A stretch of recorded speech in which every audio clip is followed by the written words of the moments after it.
Bienvenidos una vez más a nuestro canal para trabajar herramientas. Hace tiempo vi un vídeo del capitán Bushcraft, y aquel vídeo me encendió la bombilla porque vi que el material que enseñaba el compañero de actividades prácticamente lo tenía yo, más o menos el mismo, y, y me había iniciado en esto del aire libre, del bushcraft, de la supervivencia, como lo queramos llamar, más o menos con el mismo material. Pertenezco a una generación de los años 60 que fuimos adolescentes en los años 80, pero que nuestra juventud la pasamos o crecimos leyendo pues a Emilio Salgari, leyendo a Julio Verne, oyendo hablar de Marco Polo, oyendo hablar de Amundsen, oyendo hablar del Capitán Scott. Leíamos cómics, mis primeros cómics me apasionaba, por ejemplo, Roberto Alcázar y Pedrín. Muchos de vosotros pues seguro que recordaréis, o vuestros favoritos serán el Jabato, el Capitán Trueno, etcétera, etcétera. Después llegarían los cómics americanos, pero en un principio teníamos los cómics de aquí, los cómics del terreno, y el entorno que teníamos de lectura pues nos llevaba mucho a fantasear, a soñar, a pensar pues en esos grandes exploradores. Teníamos una televisión también incipiente, y ¿quién nos recuerda a Sandokan? ¿Quién nos recuerda Orzo Way? ¿Quién nos recuerda la película de aquella leona, Nacida Libre? ¿Quién nos recuerda Bonanza? Entonces, otra vez, el entorno en el que nos criamos, igual que en el de la lectura, en el entorno en el que nos criamos, pues nos llevaba a querer ser partícipes de ese tipo de vida que veíamos. Yo recuerdo cómo devoraba una serie de televisión que se llamaba Jeremías Johnson. Era apasionante, aquel explorador que iba con un oso grizzly a todas partes. Y luego llegaba el verano. Llegaba el verano y muchos nos convertíamos en niños de pueblo, como ya hemos hablado en más de un vídeo. Pero algunos teníamos la suerte o la carambola o las circunstancias de que antes de irnos al pueblo, antes de irnos de veraneo al pueblo, cosa que se solía producir indefectiblemente, porque no todo el mundo tenía la posibilidad económica, y menos en aquellas décadas, pues para ir a los sitios de veraneo incipientes, que era una cosa un poco más, o por lo menos yo así lo recuerdo, era una cosa un poco más para los extranjeros, ¿no? Entonces siempre se producía indefectiblemente ir de vacaciones al pueblo, pero había gente que teníamos la gran fortuna, porque yo lo considero una fortuna, teníamos la gran fortuna de ir antes a campamentos de verano, a albergues de verano, a colonias de verano, a campos de trabajo de verano.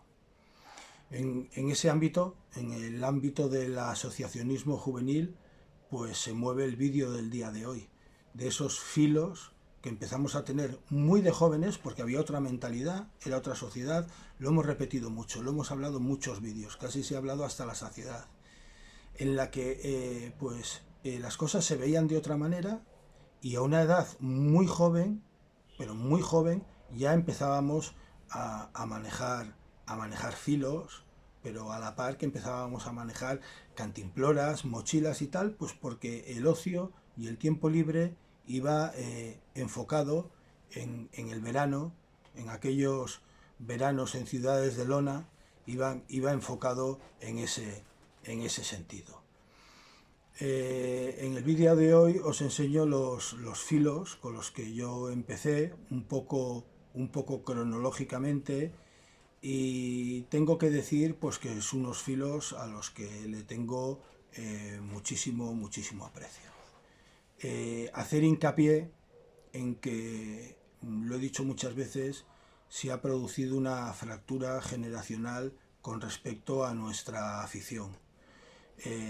Ya no hay tanto campamento de verano o tanta colonia de verano y las que hay no están enfocadas al tema del aire libre, al tema de la supervivencia, al tema del senderismo, etcétera, etcétera. Hoy en día es una labor titánica las que hacen muchas asociaciones juveniles como Scouts, como Juniors, como OGE, etcétera, etcétera, por seguir haciendo campamentos en este entorno, en este ambiente, pero la realidad es que ya son unos campamentos que no tienen el tamaño, el volumen o la cantidad de gente joven que en su día se desplazaba a colonias de verano o a campamentos de verano.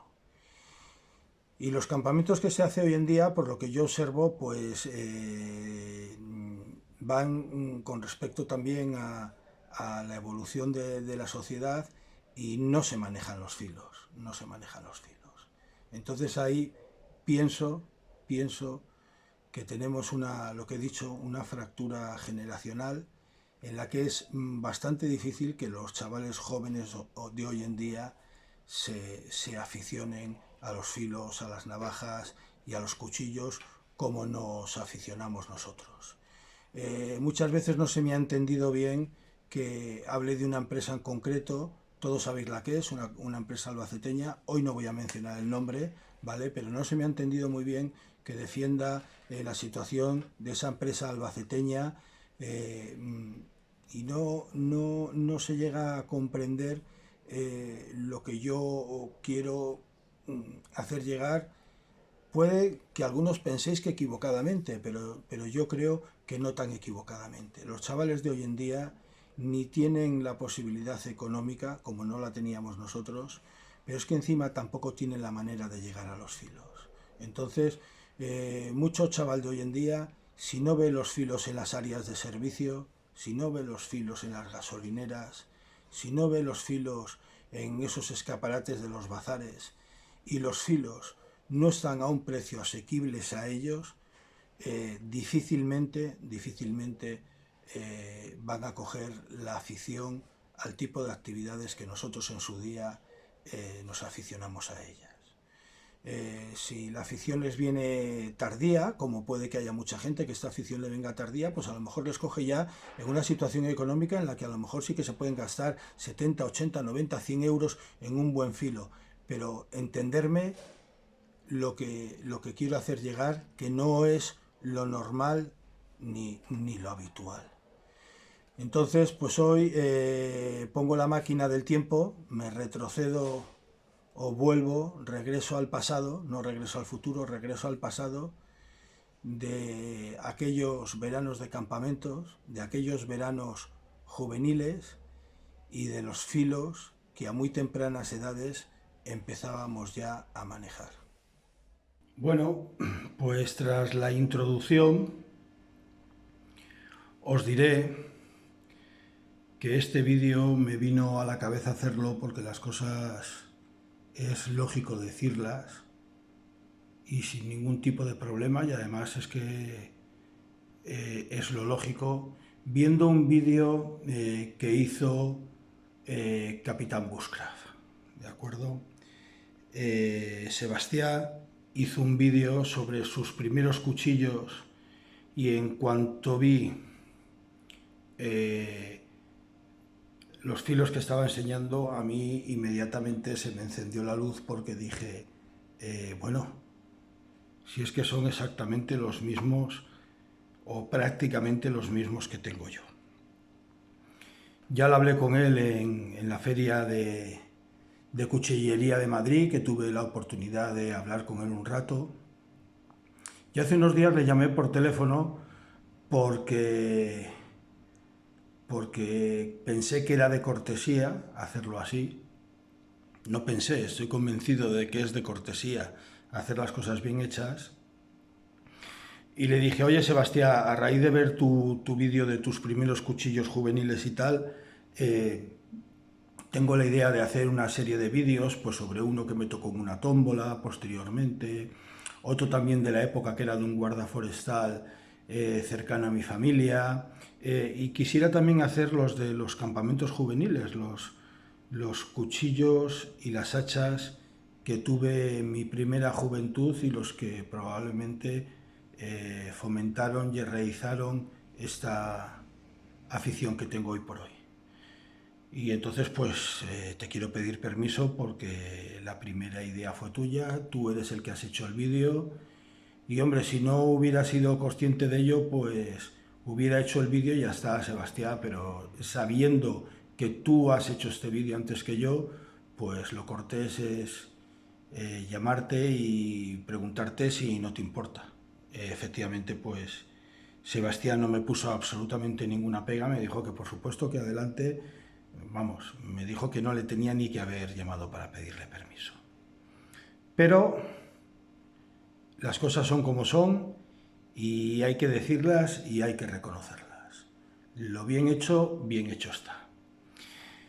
Mirar, yo me inicio con esto de los filos muy jovencito, muy jovencito, porque mi padre era director y administrador de actividades juveniles, campamentos juveniles de la organización juvenil que por aquella época había en este país.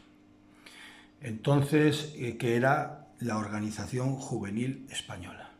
Entonces, pues todos sus hijos fuimos a campamentos desde pequeños de verano. Yo tan pequeño, pues que mi padre, valiéndose de que era una de las personas que organizaba estas actividades y estos campamentos dentro de la organización juvenil, pues, aunque esté fea la palabra, falsificó mi edad, Pongamos que se distrajo a la hora de poner mi edad y fui un año antes de lo que tendría que haber, en teoría, podido ir a un campamento.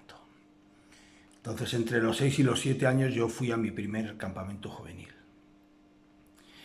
Y ya, pues a los 7 años empezábamos a tener filos y a tener hachas y a hacer actividades de aire libre. Dentro de la organización se llamaba así.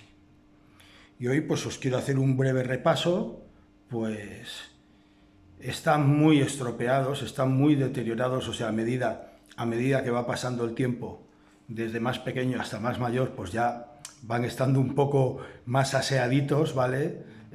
Los primeros, tanto las hachas como los cuchillos, tienen un denominador común y es que las fundas pues se perdieron. Las fundas del hacha eran muy fáciles de perder porque no eran fundas, cubrían la cabeza y luego tenía un taliz que enganchaba los destornilladores. Y las fundas de los cuchillos pues eran muy malas, eran del estilo del vídeo, os animo a ver el vídeo del cuchillo que me tocó en una tómbola, el buen cuchillo, os animo a verlo, y bueno, pues es el tipo de funda que había por la época. Y mirad, el primer hacha que yo tuve, pues obviamente con 6 años no tuve un hacha y con 7 puede que tampoco, pero con 7 y medio, 8 años yo creo que ya en el bazar de la organización ya se me compró un hacha. Un hacha que era de la empresa IER, con H, intercalada, IER, que no quería más que decir Izaguirre Hermanos, que era una empresa vasca que en 1939 empezó a fabricar cuchillería, y si os digo IER, pues muchos me vais a decir, pues vale, pues muy bien.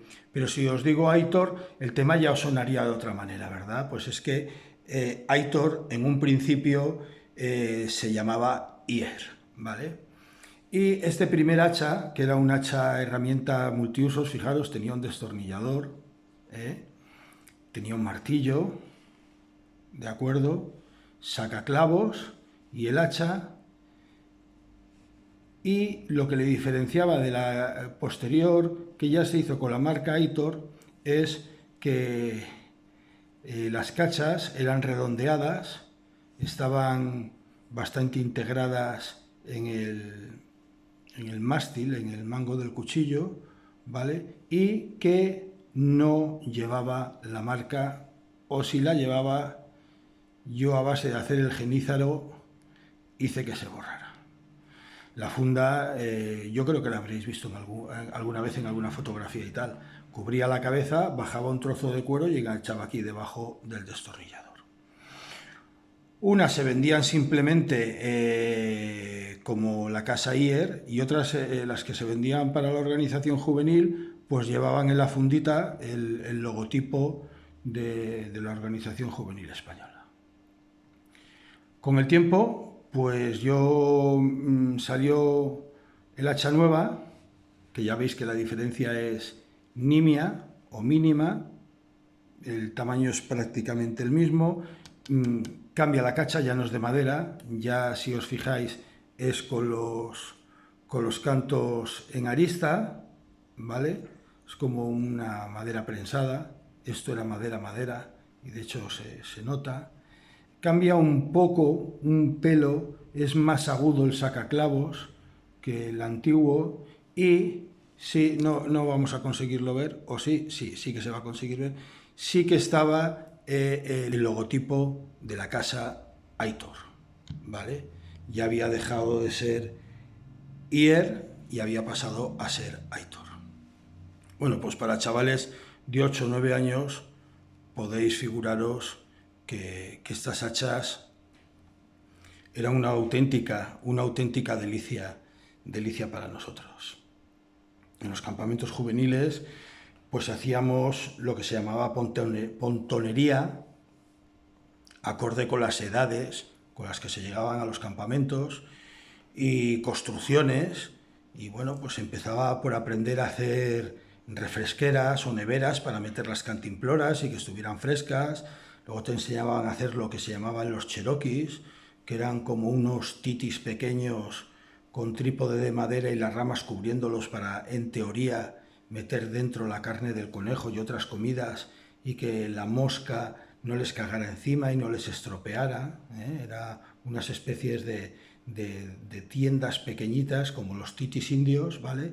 Cubiertos de ramas para meter dentro la comida y que no les cagara y que no les meara las moscas, etcétera. Y bueno, tenían destornillador, tenían martillo para las piquetas de las tiendas de campaña, para sacar clavos, porque en las construcciones, en teoría, si eras un tío avezado, no utilizabas los clavos, tenías que manejarte bien con la cabullería y hacer los amarres cuadrados, amarres redondos, hacerlos bien, pero bueno, no faltaba tampoco el que le metía un clavo y luego hacía el amarre encima, o cualquier cosa de ese tipo. Y mirar, el primer cuchillo que tuve fue este, ¿vale? Que era y es muy chiquitito. Si os dais cuenta, está pues muy maltratado, muy maltratado, ¿de acuerdo? La funda ni se sabe dónde fue a parar, ¿vale? A continuación, pues por mediación de un familiar que vino del extranjero, yo no sé si vino exactamente de Alemania, de Suiza, o así me lo dijeron. Vete tú a saber si luego era de Toledo, pero a mí me dijeron que este cuchillo había venido de Alemania o de Suiza. Tuve el primer cuchillo, no, miento. A continuación tuve, esto es el hacer las cosas en directo, tuve este cuchillo, ¿vale? Que este ya era el cuchillo scout, este ya era el cuchillo de los scouts, y fijaros qué curioso, no sé si leéis Corti, era un cuchillo que no lo fabricaría el Corte Inglés, pero lo comercializaba el Corte Inglés, Vamos a hacer propaganda gratuita, ¿vale? Y estampillaba su logo, su marca. Llevaba el escudo Scout, ¿de acuerdo? Y como me han dicho muchos suscriptores, cuando hemos hablado del cuchillo del guarda Eusebio, pues la forma efectivamente era muy parecida a esta, ¿vale? Este cuchillo era mucho más pequeño, si lo veis es mucho más pequeño, y la punta no tiene nada que ver con el de Eusebio, ¿vale? Corte más que discreto, ¿vale? O sea, esto estaban hechos para que no nos hiciéramos daños con ellos, por supuesto, ¿vale? O sea, cortar nada y menos. ¿vale? Y si os dais cuenta, pues con el tiempo saltaba un poco el cromado que llevaba. Esta sí que conservé la funda porque fijaros una cosa, pues era más calidad, era Sky. ¿Os acordáis del Sky famoso de los sofás de casa de la abuela? Pues esta funda era de Sky, ¿vale? Entonces, pues el Sky era más resistente, ¿vale?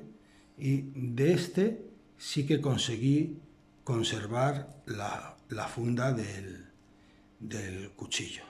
Estamos hablando pues que este cuchillo a lo mejor pues yo lo tuve con 10 años, ¿vale? Y ya el último cuchillo que tuve antes de dar el salto, yo siempre os menciono los vídeos porque vamos saltando cronológicamente. Antes de dar el salto a tener el que me tocó en la tómbola, el buen cuchillo, y luego posteriormente, en el año 83, el Aitor Survival, pues en medio estuvo este, que yo os estaba comentando, que me dijeron que si había venido de Alemania, que si había venido de Austria. No es enterizo, es de espiga, es de asta de ciervo, va, si veis, va con latón o bronce en la parte final, la espiga iba sujeta pues como con una especie de remache, y bueno, para aquella época era un cuchillazo. Para aquella época, amigos, un cuchillo de acero inoxidable ya de este tamaño más o menos considerable, con su guarda y de asta de ciervo, esto ya eran palabras mayores. Y este ya sí que cortaba un poco. Si veis, le di un poquito de mala vida también, ¿verdad? Como es típico en esas edades. Vamos a pasar y vamos a ver las especificaciones de ellos, de todas estas herramientas de corte de una en una. Vamos a ver en primer lugar lo que pesa el hacha o la hacha de Ier. Pues veis que es una herramienta que tenía cierto peso, 227 gramos.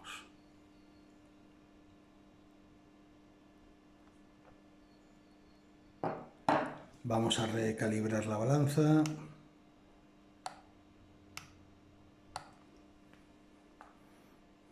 Y vamos a ver lo que pesaba ya la Aitor, la posterior a la Ier. Pues el Aitor o la Aitor pesaba 239, ¿de acuerdo? 239 gramos. ¿Cuánto pesaba el cuchillo de pequeñajo de la Organización Juvenil Española? 87 gramos. Y vamos a ver cuánto pesaba el cuchillo Scout, el cuchillo Scout del Corte Inglés. 122 con funda. Vamos a recalibrarlo.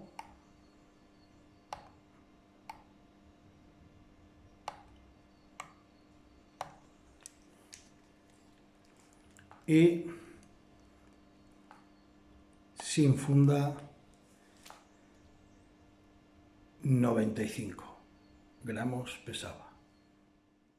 Y vamos a ver ya el cuchillo este, el cuchillo que en teoría, ya digo que en teoría me trajeron de Alemania o de Suiza, el que vino antes de el buen cuchillo de la tómbola del vídeo del otro día. No conservo la funda, al igual que el de flecha de Pequeño de la Hoje, no conservo tampoco la funda. Y este pesaba pues 73 gramos. Este ya tenía un filo en condiciones, El hacha o la hacha de la casa Ier, pues veis que medía 24 centímetros y el hacha de filo útil tenía 5 centímetros y medio. Y bueno, el hacha ya de la casa Aitor medía exactamente lo mismo, 24 centímetros y 5 centímetros y medio también de filo útil. Ya hemos dicho que el sacaclavos lo tiene un poco más anguloso, que lleva aquí la marca Aitor y que sobre todo cambiaba las cachas, que lejos de ser redondeadas como las originales, ¿veis? Eran ya de una estamina, de una madera de estas prensadas y ya acabadas en canto.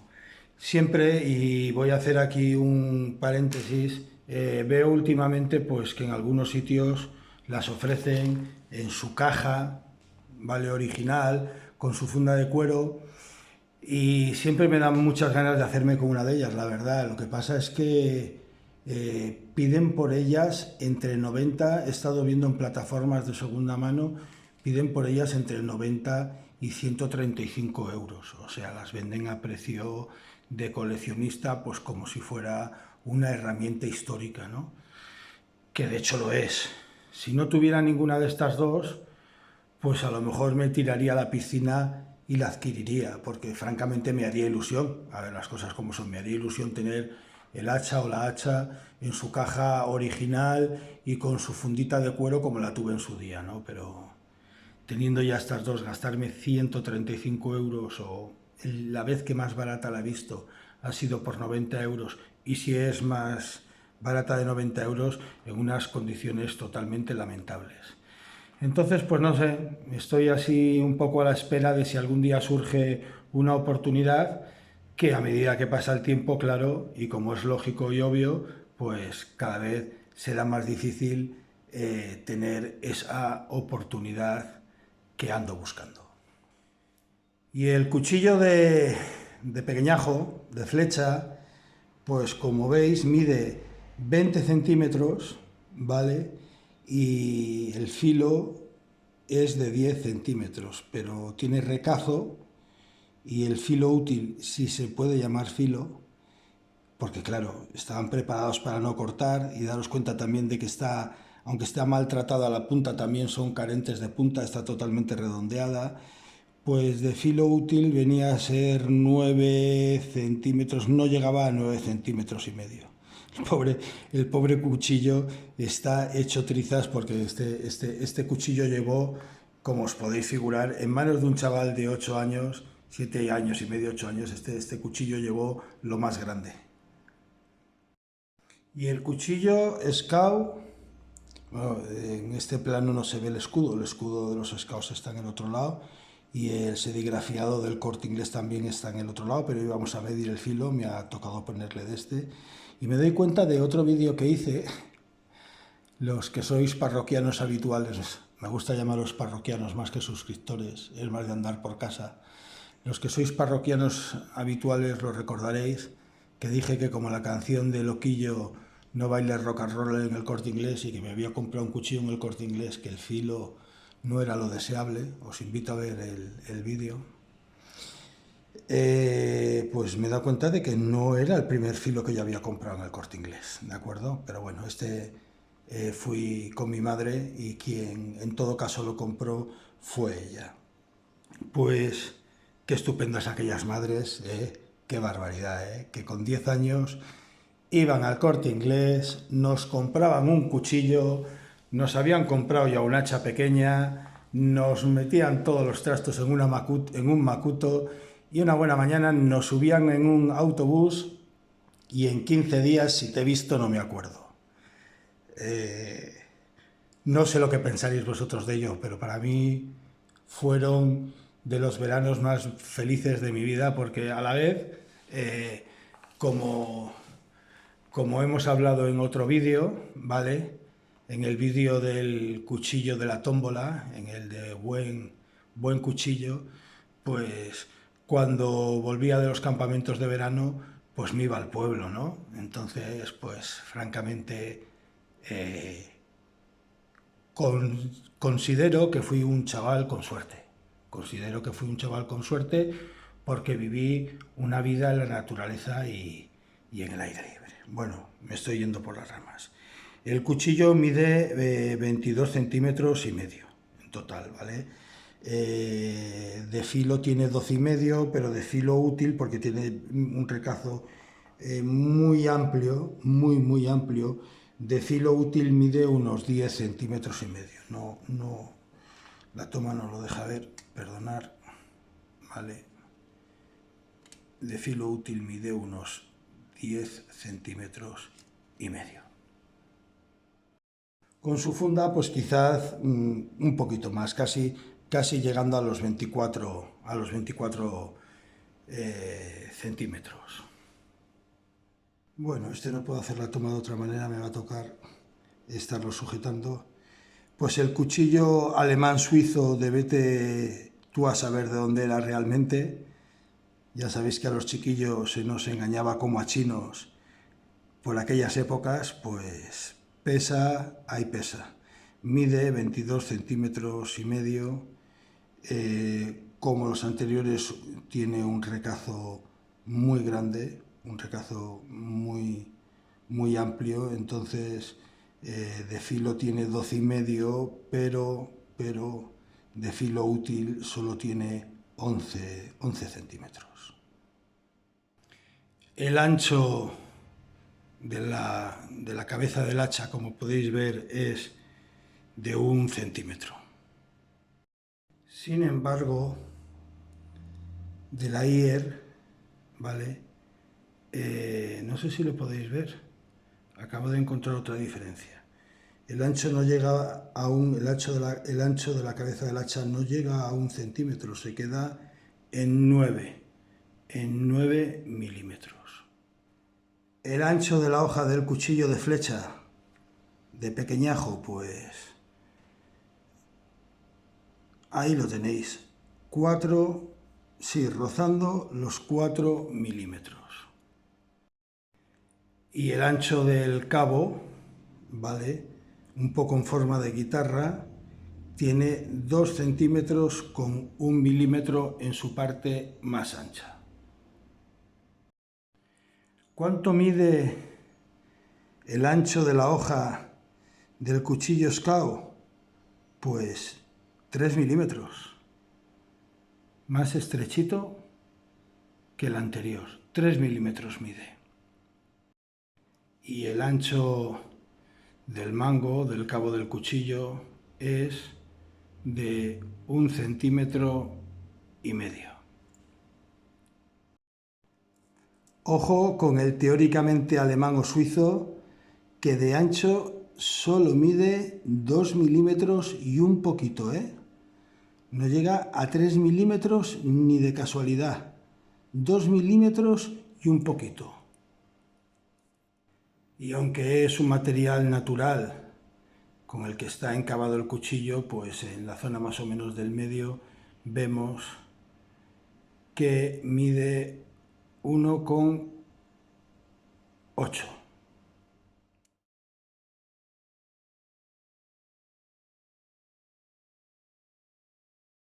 Pues como es habitual en este canal, habrá que contar alguna anécdota, ¿verdad? La anécdota del hacha la voy a contar de su martillo y de su destornillador. Las fundas las perdíamos y las rompíamos, ¿vale? Entonces la parte de abajo de la funda iba enganchada del destornillador. Al final, ¿dónde iba el hacha o la hacha siempre? En el cinturón metida. ¿Cuál era el resultado de aquello? Siempre llevábamos bonitos agujeros en los pantalones de loneta, me acuerdo que se llamaban así aquellos pantalones cortos, en los pantalones de loneta de color gris que llevábamos en los campamentos, de meterla y sacarla del cinturón, de andar trasteando.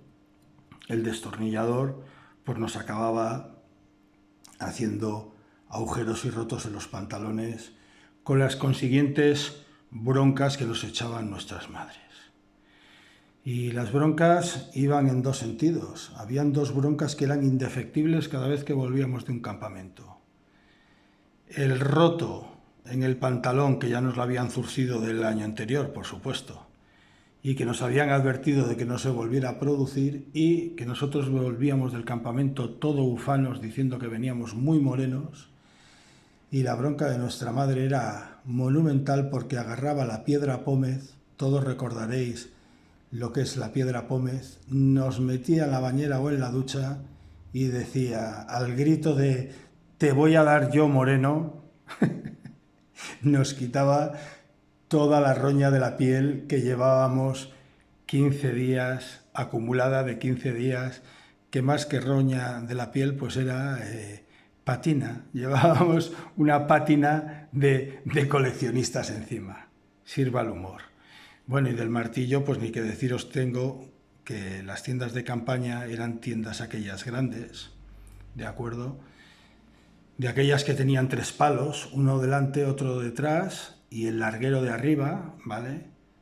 Te las levantaban los adultos y cuando llegabas al campamento las tiendas ya estaban montadas, pero tenían unas piquetas muy gruesas y unos vientos muy gruesos que como nunca parábamos, siempre andábamos alrededor de las tiendas y siempre nos acabábamos enganchando a aquellos vientos, vamos, pegándonos unos leñazos de mucho cuidado, haciéndonos unas escoriaciones siempre en las rodillas, en los tobillos, y ya pues al final sacando las piquetas. Las piquetas eran muy grandes, eran de hierro forjado, eran unas piquetas muy grandes para sujetar aquellas tiendas de lona pesadas, ¿vale? Y nosotros nos poníamos pues con nuestro martillo del hacha pues a intentar reclavar la piqueta. Al final el martillo era totalmente inservible, el hacha se iba a un lado y agarrábamos una piedra de grandes dimensiones y empezábamos a golpear la piqueta mientras que un compañero aguerrido la sujetaba y más de una vez el compañero aguerrido salía también con las manos un poco, ya os lo podéis figurar, estropiciadas. Pero eso era lo divertido de aquellas ciudades de lona, de aquellas ciudades de verano, pues que durante 15 días llevabas una vida totalmente diferente pues a la que llevabas habitualmente durante el curso escolar. Bueno, tendré que contar una anécdota sobre este. Y la anécdota sobre este es que en mi tienda de campaña había un majadero. Voy a decir el apellido porque a saber después de toda una vida. Samaniego se apellidaba aquel pájaro. Que se había comido una caja entera de quesitos el caserío y había conservado lo que era la caja. Y se había dedicado a la lúdica tarea de ir levantando a la hora de la siesta, ir levantando piedras y ir cogiendo escorpiones. Y tenía pues un número indeterminado de escorpiones metido dentro de la caja de quesitos el caserío. Las tiendas de campaña tenían una rejilla de madera y encima de la rejilla se ponían las colchonetas a la hora de dormir. Por el día tenían que estar impecables, porque se nos pasaba revista para ver que las tiendas de campaña estuvieran bien organizadas, pero por la noche se bajaban los faldones de las tiendas y se extendían las colchonetas de espuma pues encima de aquellas rejillas de madera. El tal Samaniego colocaba con dedicación la caja bien cerrada debajo del colchón de manera que quedaba aprisionada la caja entre el colchón y la rejilla de madera, asegurándonos él que era una manera muy segura de tener controlados a sus escorpiones. Bueno, pues pasó lo que tenía que pasar, obviamente, ya os lo estáis figurando todos. Una noche, no sé cómo anduvo el tema, pero la caja se abrió y los escorpiones, llevara 2, llevara 3, o a nosotros se nos antojara que llevara 25, se escaparon por la tienda. No llevábamos sacos de dormir, llevábamos una cosa insufrible que se llamaba saco sábana, que yo creo que elegían, era imposible que una sábana raspara tanto como la de aquellos sacos sábanas, ¿vale? Eran como unos sacos de dormir hechos de una sábana, exactamente. Aquellas sábanas rascaban lo indecible y las típicas mantas grises que hoy en día, muy parecidas a las que hoy en día se utilizan para las mudanzas, ¿vale?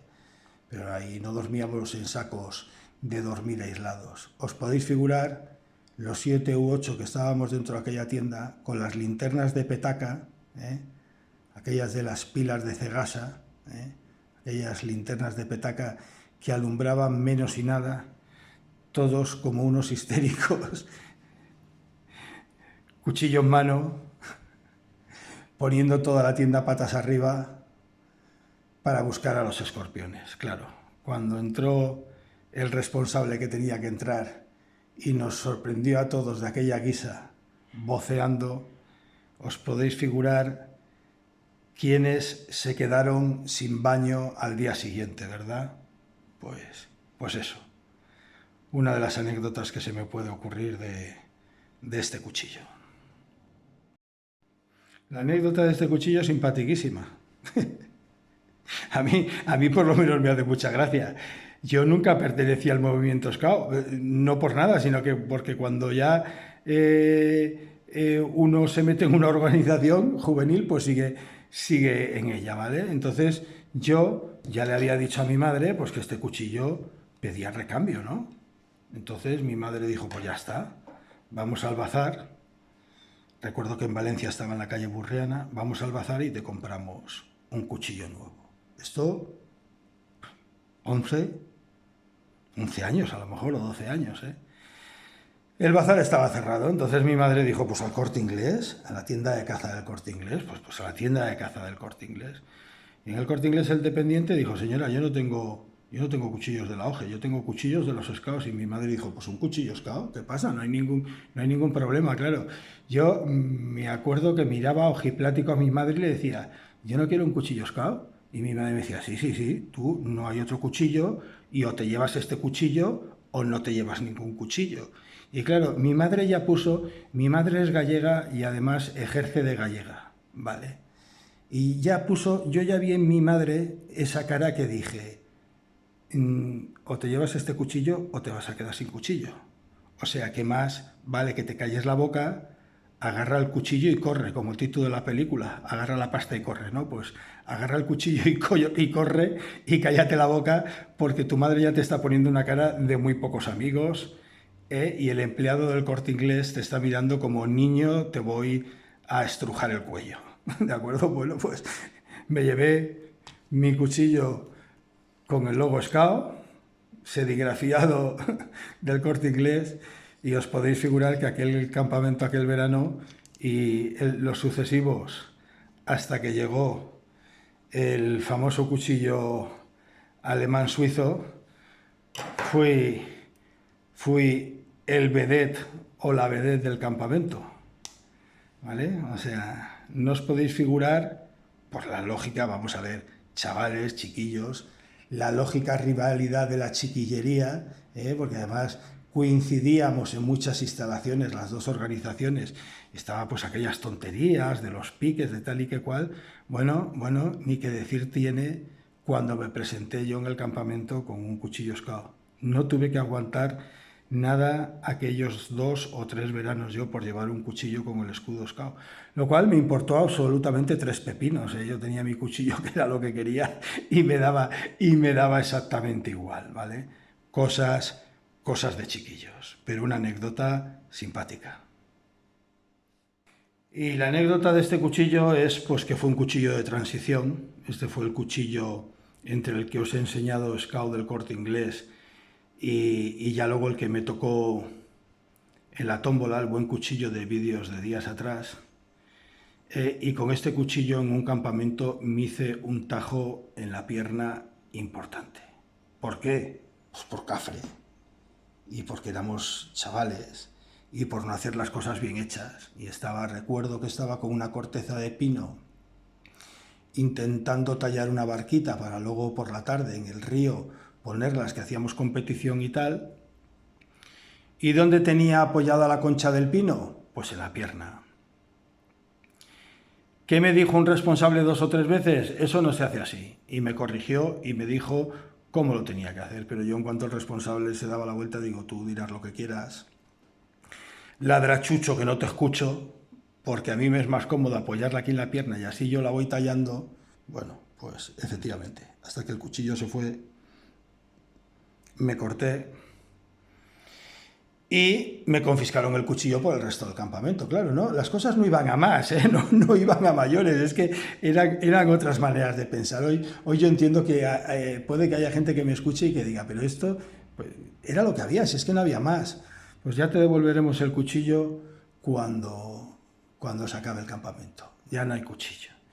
Y te quedas sin baño. Y claro, yo en un principio decía, bueno, encima de que me he cortado me he quedado sin baño, ¿no? Al final el médico del campamento me dijo que me quedaba sin baño porque me habían tenido que poner, no recuerdo si fueron 2 o 3 puntos o grapas, y que la herida no se podía mojar y que me quedaba sin baño porque no se podía, no se me olvidará la vida. Aquel médico fue muy pragmático, me dijo, te quedas sin baño porque la herida no se puede mojar y por tonto, por no haber hecho caso a lo que se te ha explicado. Y bueno, pues esa es una anécdota que puedo recordar de este cuchillo. Y del hacha Aitor diré pues que está bien afilada. De hecho, el filo ya no tiene filo, obviamente, con el correr de los años, pero está bastante mejor conservado que la primera, ¿vale? Aunque la primera aquí se intentó reafilar alguna vez, pero se le ve unas muescas importantes, ¿vale? Esta la estuve llevando ya no como hacha, sino como herramienta en la mochila, como herramienta multiusos en la mochila ya hasta bien adulto. Hasta el punto, y de ahí viene la anécdota, hasta el punto de que cuando me inicié en la espeleología, pues dentro de la saca donde iba todo el material, donde iba absolutamente todo, pues la seguía llevando, pues para, si no era un roto, pues era una pelota, o sea, para utilizarla para lo que fuera necesario. Y un día un amigo me preguntó, pero oye tú, chalao, ¿tú para qué llevas esto en...? Esto ya estamos hablando ya de 15, 16 años, ¿vale? Tú, chalao, ¿para qué llevas esto? 17 años, 15, 16, 17 años, ¿para qué llevas esto en la mochila? A mí que aquel chaval no tenía demasiada empatía hacia él, pues con un sentido de humor un poco negro, le dije, no, esto es para cuando algún día haya algún accidente y alguno se quede colgado de la cuerda y tal, pues para que en vez de tener que avisar a nadie que lo saque de la cueva y tal, pues yo con el hacha corto la cuerda y ya que caiga al final del pozo y ya vendrán a sacarlo. Aquel me miró con una cara, no sé cómo describirla, y yo pensé que se iba a acordar de toda mi familia, sinceramente, que son estas cosas que pasan que dices, este me va a decir ahora hasta del mal que tengo que morir. O porque sabe que me estoy quedando con él, o por lo otro que le acabo de decir, ¿no? Pero no, se cayó y yo ya no le di más importancia al tema y el tema quedó ahí. Y bueno, pues fueron pasando los fines de semana y aquel compañero ya no volvía. Ya no volvía, pues tendríamos eso, 15 o 14 años. Hasta que un día, pues, el instructor de espeleología me dijo, ya me entera porque fulanito no viene. Dice, ¿tú cómo eres tan tonto? Es que además me lo dijo así. Dice, ¿tú cómo eres tan tonto? ¿Cómo se te ocurre decirle que llevas un hacha en la mochila para que si alguien se queda enganchado de las cuerdas o se queda bloqueado, cortar la cuerda para que llegue ya al final del pozo? Yo, claro, yo me excusé todo lo que me pude excusar diciendo pues que, en fin, que pensaba que en ningún momento me iba a tomar en serio, pero aquel chaval me había tomado muy en serio. Por eso ahí ya me di cuenta de por qué me miraba con la cara tan rara que me miraba.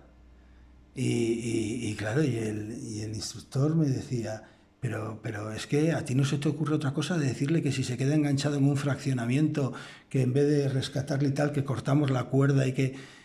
Pues bueno, pues cosas de gente joven. Me llevé una buena reprimenda y el ir a casa del compañero, que por cierto...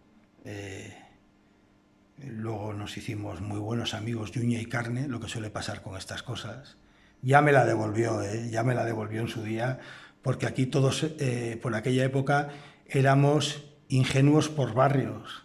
El que no pecaba de ingenuo en una cosa, pecaba de ingenuo en otra. O sea que ya me la devolvió, pero me pusieron la labor penitente de ir a su casa a disculparme, a pedirle perdón por lo que le había dicho y a reconocerle pues que era un majadero y que eso no era bajo ningún concepto así.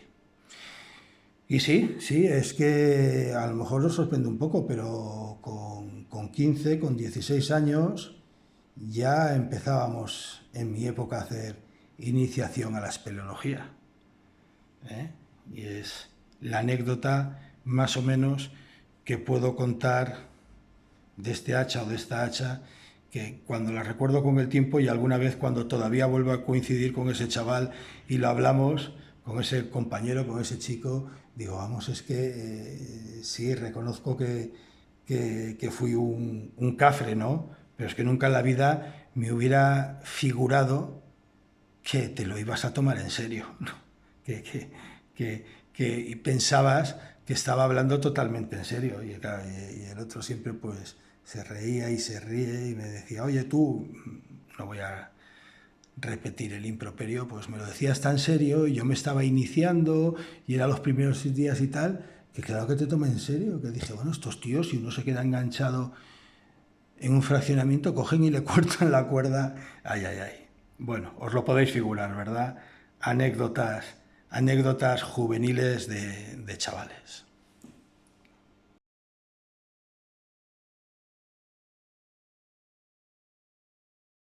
Bueno, y con aquellas herramientas que os hemos enseñado, con estas herramientas que os hemos enseñado, se nos adjuntaba, que lo tengo guardado en oro en paño, y ya lo habéis visto en otro vídeo en el canal, se nos adjuntaba este manual.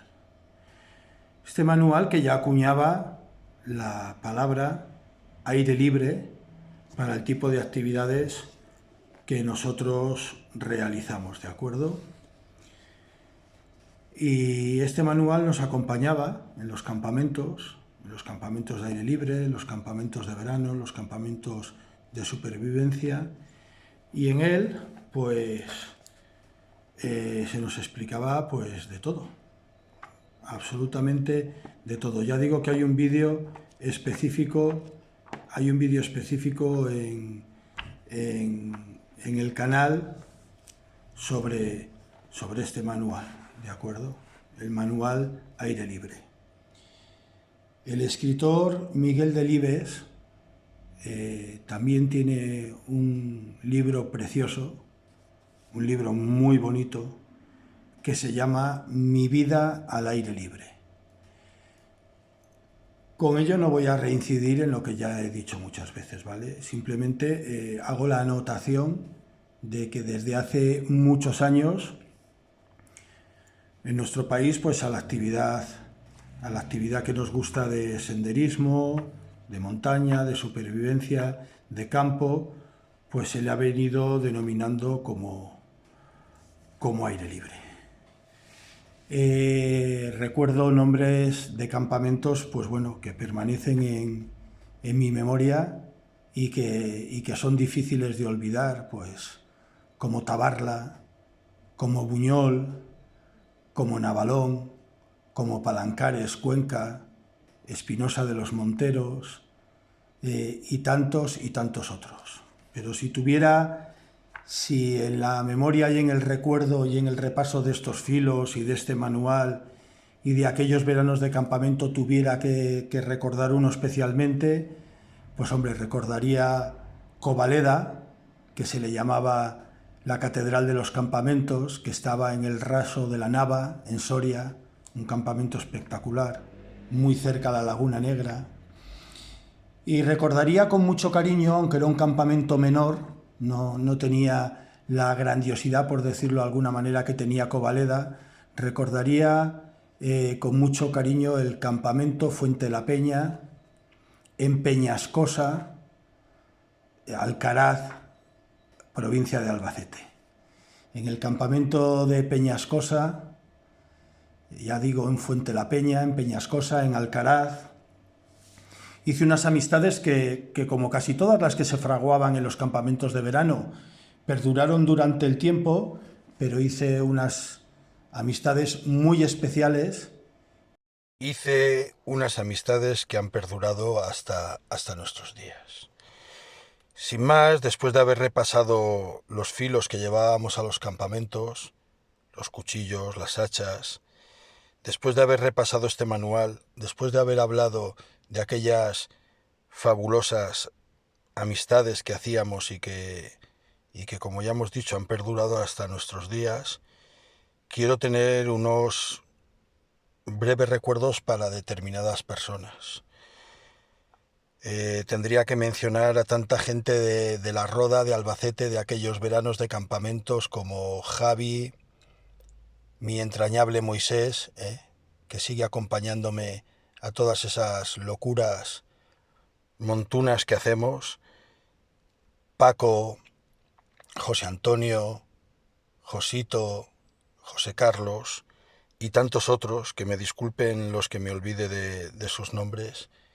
Y también quiero hacer un recuerdo muy especial y muy entrañable a aquellas personas que organizaban aquellos campamentos, que organizaban aquellas prácticas, que hicieron estos manuales y que dedicaron su tiempo a la gente joven y a educarnos en estas actividades mediante el ocio y el tiempo libre en la naturaleza.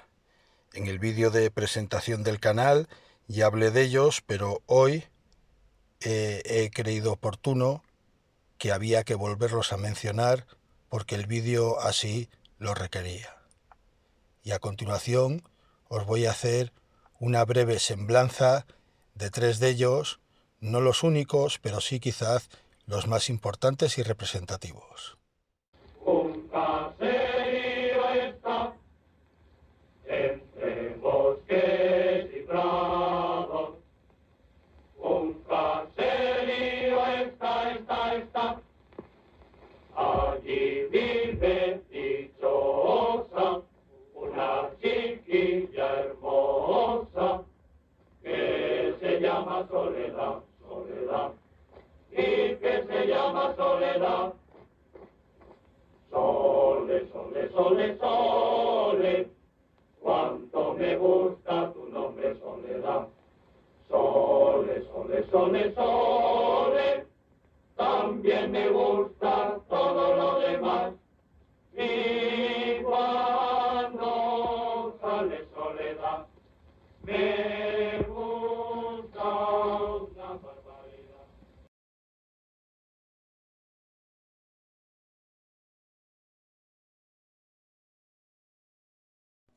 Fernando Soto Campos. Fernando Soto Campos fue un instructor de juventudes, de aire libre, creó las primeras escuelas de aire libre en este país cuando nadie se le ocurría ni se le pasaba por la cabeza, ni por lo más remoto, generar escuelas de aire libre y de naturaleza para la gente joven. Y por desgracia es una persona que se mitificó mucho en su época porque desgraciadamente murió muy joven. Murió muy joven dejando un gran legado de manuales, de textos sobre aire libre, supervivencia, campismo y dejando en funcionamiento la que quizás fue la primera escuela de aire libre para gente joven.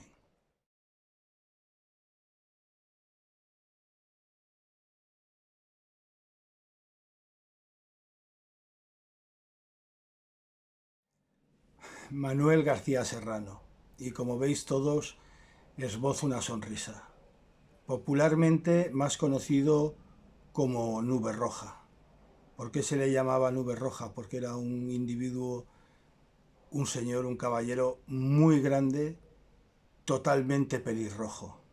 Y cuando inició sus actividades en el mundo del aire libre, el apodo que le colocaron la gente joven de la época fue precisamente ese, Nube Roja. Fueron muy conocidas sus organizaciones de peregrinaciones del Camino de Santiago en los años 60, cuando nadie había marcado ni con flechas ni con conchas todavía el Camino de Santiago, simplemente guiándose por aquel libro número 5 del Códice Calistino se realizaron peregrinaciones a Santiago de Compostela de gente joven y tuvieron gran repercusión en su época. Pero si por algo fue conocido Nube Roja es porque creó o ideó y puso en marcha los primeros campamentos juveniles de supervivencia, por decirlo de alguna manera. Y además los creó de una manera que fueran muy atractivas para la gente joven. Los creó como unos campamentos temáticos, tan de moda que está hoy en día los parques temáticos, pues ya Nube Roja creó campamentos temáticos para que fueran más agradables, para que atrayeran más a la gente joven. Y los llamó las almugaverías. Y era con la estética de aquellos mercenarios de la corona de Aragón, generó un campamento en el cual se enseñaban todas las prácticas de supervivencia, aire libre, marcha, orientación. No se dormía en tiendas de campaña, se dormía absolutamente todos los días. De estos campamentos que venían a durar entre 15 o 20 días, se dormían en bivac, eran campamentos rodantes, con todo el material a cuestas, en fin. Nube Roja fue Manuel García Serrano, fue otro gran adelantado de su época, dedicado a la gente joven, al aire libre y a la naturaleza.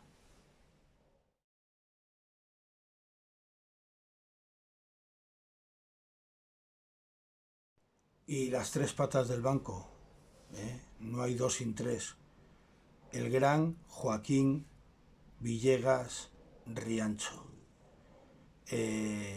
Este personaje muy conocido en el Madrid, muy conocido en el Madrid de la Cava, tenía unos restaurantes en Madrid y al acabar la guerra civil, cuando este país era un erial en muchos sentidos y en muchos campos, fue de los pioneros que se puso en marcha para generarle actividades a la gente joven. Actividades en aquella época, pues como se podían hacer las actividades en aquella época y dentro del ámbito que se tenían que hacer o que se podían hacer las actividades en aquella época. Joaquín Villegas Riancho ha saltado a la prensa este año atrás en varios periódicos regionales porque se le ha reconocido como algo tan peculiar como que fue el inventor de las patatas bravas. Las famosas patatas bravas se inventaron en uno de sus bares en Madrid, luego él lo trasladó a los otros bares que regentó y el gran éxito de esta etapa hoy en día tan española se le atribuye a él como inventor. Pero si en el mundo del aire libre o de la supervivencia fue conocido por algo Joaquín Villegas Riancho, aparte de por su dedicación a la gente joven en el aire libre, fue porque fue el inventor, además reconocido, de la tienda de campaña juntando varios ponchos de un grupo de montañeros. Inventó aquellos ponchos en un principio con unos clics, luego de aquellos de ganchitos, de las faldas, ¿recordáis? Luego posteriormente con hojuelos, el que un grupo de montañeros llevaran los ponchos y que los ponchos estuvieran confeccionados de tal manera que con la reunión de todos ellos y los bastones se formara una tienda de campaña. Dicen, esto es una leyenda urbana, que cuando los norteamericanos en la guerra de Vietnam empezaron a hacer extensivo la utilización de dichos ponchos como tiendas de campaña, se presentó en la base de Torrejón de Ardoz a reclamar la patente del invento. No sabemos si con mejor o peor fortuna, porque cada cual cuenta una versión de aquella historia, ¿no? Ni tan siquiera sabemos si es cierto que el bueno de Joaquín Villegas Riancho se presentara a pedirle a los yanquis que le reconocieran que el invento era de él. Pero está claro y es patente que fue un invento de esta persona que prácticamente nada más acabar la guerra civil dedicó su vida, aparte de a sus negocios, dedicó su vida a la gente joven, a los campamentos de verano, al aire libre, a la supervivencia, etc. Bueno, pues hemos repasado 3 personas que, aunque ya las mencioné en mayor o menor medida en mi vídeo de presentación del canal, aquel primer vídeo de presentación del canal, hoy, con estos filos juveniles, con estos cuchillos juveniles, yo creo que tocaba volver a hacer mención de ellos y refrescar la memoria, porque muchas veces nos quedamos pues con lo que nos viene de fuera, con los pioneros extranjeros, con los nombres de las personas que en otros países han iniciado todas estas actividades. Nos pasa un poco como con el abridor del explorador español, que ya vimos en otro vídeo, y nos olvidamos pues de que aquí en nuestro país pues hubo gente que también invirtió su tiempo en el ámbito de la juventud, en el ámbito juvenil, ocupó su tiempo en aquella España de aquellas décadas y de aquellas circunstancias, ocuparon su tiempo en educar mediante el ocio y el tiempo libre a la gente joven, y de ahí ha venido una gran cantera de montañeros y de airelibristas, como asimismo lo reconoce en muchas conferencias el conocido César Pérez de Tudela, el famoso montañero español César Pérez de Tudela. Sin más, esperando que el vídeo de hoy por lo menos haya sido algo entretenido y nos haya hecho memoria y nos haya enseñado para algunos algo totalmente nuevo y para otros algo que ya conocíais, pues me despido hasta un nuevo vídeo. Un caserío está entre bosques y prados. Un caserío está. Allí vive dichosa una chiquilla hermosa que se llama Soledad, y que se llama Soledad. Sole, sole, sole, sole.